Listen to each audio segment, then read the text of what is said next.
Things look so good when they come together.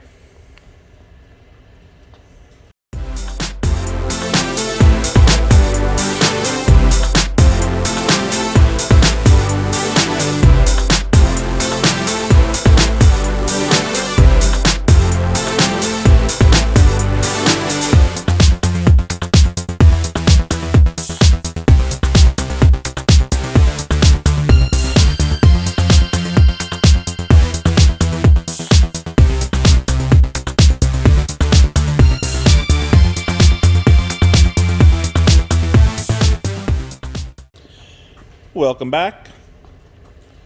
Today, hopefully, we get this bottom end of this spreader all put back together. I managed to get the cone in.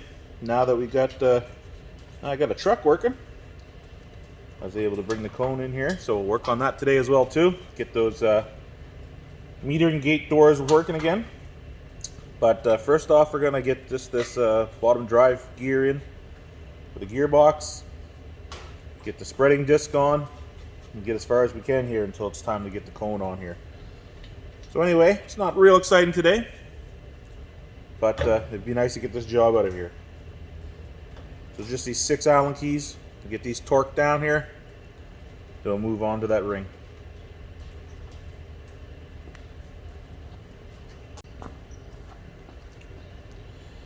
So this is that protective ring, the top seal in that gearbox. It's got a little bit of a cut in it, but it'll be okay. It just fits tight over this shaft and cups over top of the gearbox, just so you don't get the particles of crap down in there that chew through it. Now also, if you remember, I drilled this hole out a little bit bigger, so you end up putting a nut and bolt in here instead of one of these cross pins. Once this is together, this is a bugger of a place to get if you ever have to beat that out of there. So with a bolt, I'm hoping that in the future it'll be easier just to push it through and get it apart. Don't want to spill the timmies. The next part is just to line up this disc and get it bolted on.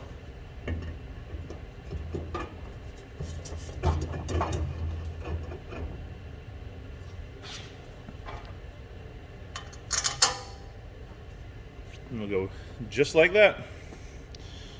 So we'll tighten that nut and bolt up, and then we'll get our adapter on. And there we go. So now the adapter, which this ends up going up through or through the bottom of the cone. This is what our agitator fits on that I don't have at the moment. Also the sweep, which is this piece here. This goes over top of it. It sits down at the bottom. You can see how it's kind of chewed a hole through it over time. But what this does is the openings in the bottom of the cone is almost like a knife. If there's a chunk or something large, it cuts it off. And then it also gives it that pulsing pattern as it comes out the bottom. Now, I was originally going to replace this with a bolt just like the spinner disc, but I am going to have to use a roll pin just because this ends up sitting actually right over top of the hole. That's where it goes. Now it's going to be all right. Once this is on, you can see it's easy to get a hammer in here and a punch to take it off. The one underneath here was the issue that we had before. So I'm just going to get this on here, lined up, get a hammer, and punch that through. Went together super easy, nice and snug. And that is it really for the bottom of this thing. The cone will now come over top and it leaves a little space here, and that's where that little cutter disc is, or that knife section, and there'll be another seal that goes on there as well. But this is as far as we can go with the bottom drive.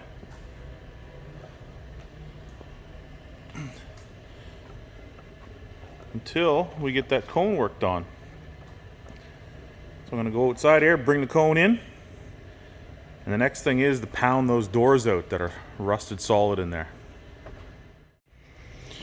So the cone itself is in relatively good shape. There's a few dings in her here that we're going to end up straightening out.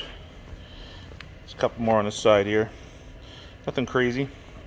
The bolt holes weren't quite lined up with the arms on the frame, so they ended up pulling through a bit. So I'll use a little dolly and flatten those out and get the bolt on a little better.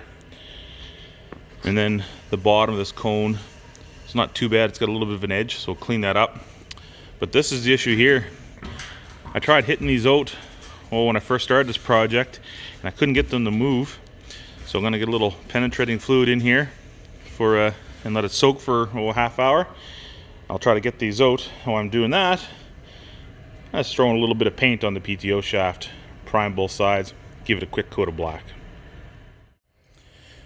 Actually, these came out way better than I thought. They just need a little better persuasion. But I got them out, and these edges are swelled right up. They're with the rust and bubbled up. Same thing with inside the little channels there. I don't know what I got to get something in here, maybe one of those little cookie discs on a die grinder. I can get the buzz along inside there just to clean that up. But another thing was there was a lot of dirt in behind this as well too that was jamming it up. So we're going to clean this up on the wire wheel. We'll have to give it a little, I'm not going to paint it really. We'll give it a shot of primer. Yeah, maybe we'll throw some paint on it too, just to make it look a little more pretty. But we'll get at that.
That looks a lot better.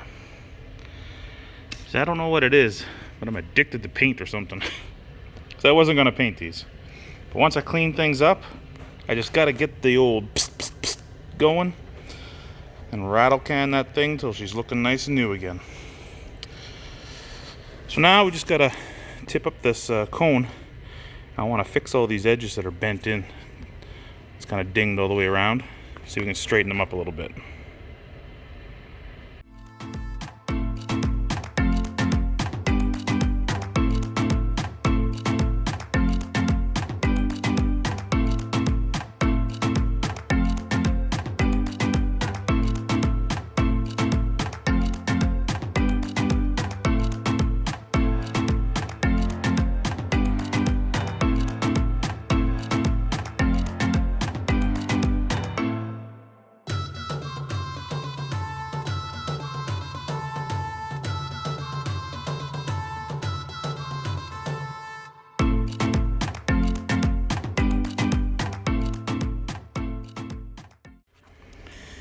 The edge of that turned out smooth.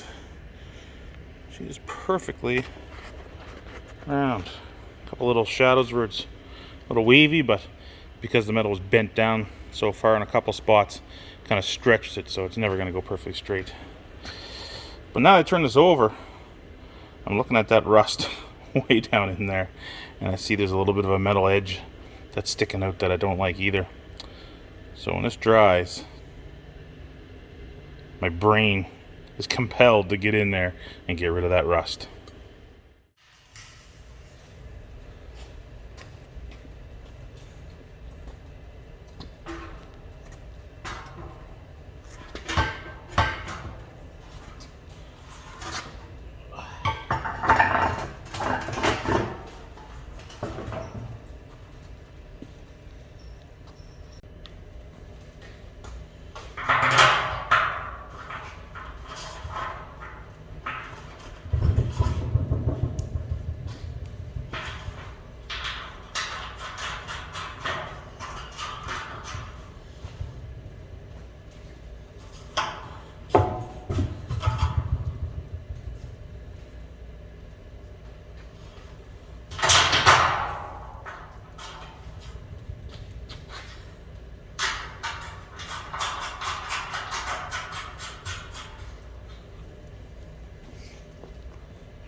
So as we're putting this cone on, I just got the 3 bolts in finger tight. You got to make sure that it's centered around that pivot in the middle there where the shaft comes through. You see it's a little bit off at the moment. I'm just going to take a little bit of adjustment side to side. There, just like that. It's still got to come this way a little bit. We got to make sure that's dead center so it's not grinding on the edge of this cone while it's spreading. So let's take a little bit of work here to line it up and get these 3 bolts tight. So we got our little knife in there and the bushing on top of it that helps hold it in. So you can see how as this spins, if it was a large chunk, it would cut it or break it off when it went by. Then also every time it goes past the holes, it creates that little bit of pulsing as it stops a little bit of the flow coming out. Now you got to remember these doors, when this is in operation, they're only going to be open maybe a 1/4 inch, maybe a little better for the amount of material that we're going to be putting on. But now that that's in, we're going to get on to the side here and put our little gates in.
Just going to snug this up just so there's a little bit of friction here. We got a nylock on there, but we don't want too much play in there at all.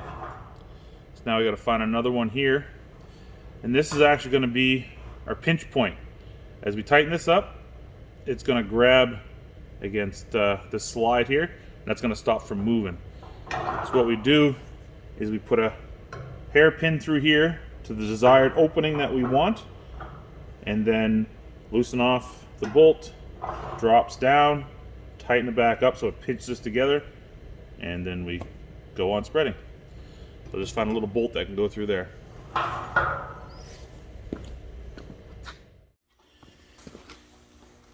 Well, this worked out pretty good. I'm not really sure what it is. it's like a bumper stop that you'd have on like a trunk lid or something, but I just had to clean the threads up on the other side of this bar and it worked perfect. And it's got a nice rubber handle on it to grip it. So just kind of got to squeeze these handles together to wherever setting seems right. Tighten it up. It's good to go. Loosen it off. Close your gates. Tighten it up. Then you don't lose the material while you're driving across the field. So that is going to work perfect.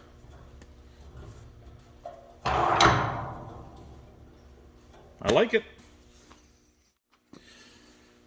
Then just to finish it off, just put this little hairpin in here. This is all a series of holes, so wherever you think the opening is going to be, or you find a nice spot so that when you bring it down, you know, it stops. You can close it off, move to the next field, or, you know, or turn around. Then when you bring it back down, you're back to your same setting again.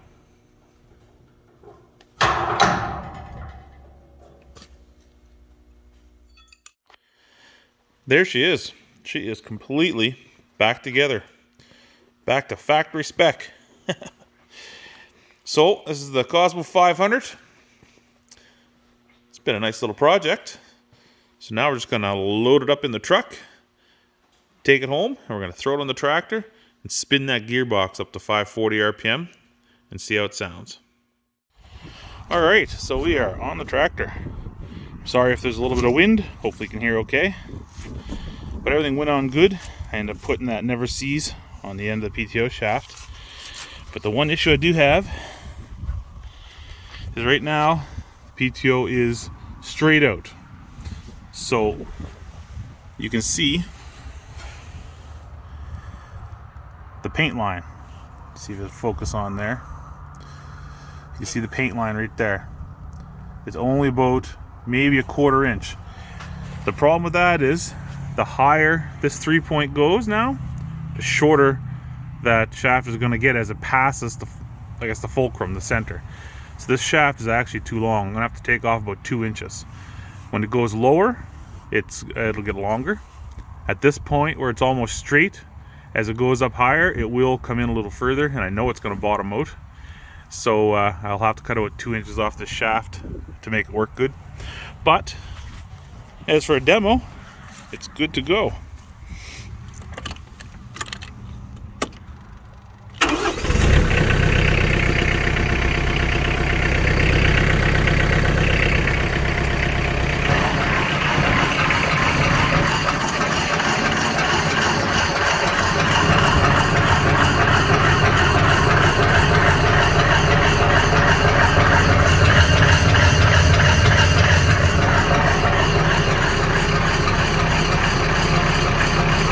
Smooth. Let's crank it up.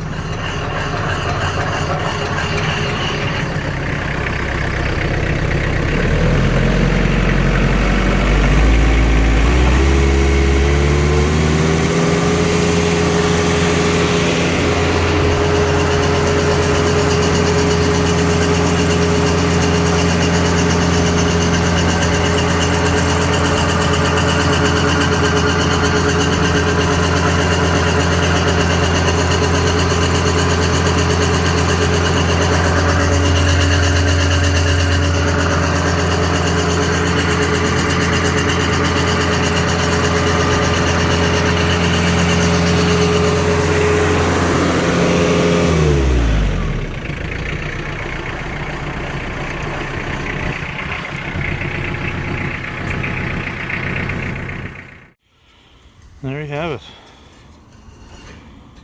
With the PTO in neutral on the tractor, this thing is as smooth as butter. No play. There's only a short run, but nothing's warm right off the bat, which is good. It will require a good warm run to get that grease inside here, like to seat down fully inside those bearings. And once I do the first run of about a half hour or so, then I'll come in and I'll fill her up with grease one more time until it squirts out the end there. But this is a project well done and completed. As you can see, the snow is gone. So the 2 hay fields here. This one, the one further over, and the one at the back over there are all snow free. Now it depends how much rain we get this spring. Hopefully we'll get some good hay coming, because I want to fertilize this year. I have never fertilized them yet. So anyway, thanks for watching. Another project complete, the Cosmo 500. Hope you come back soon.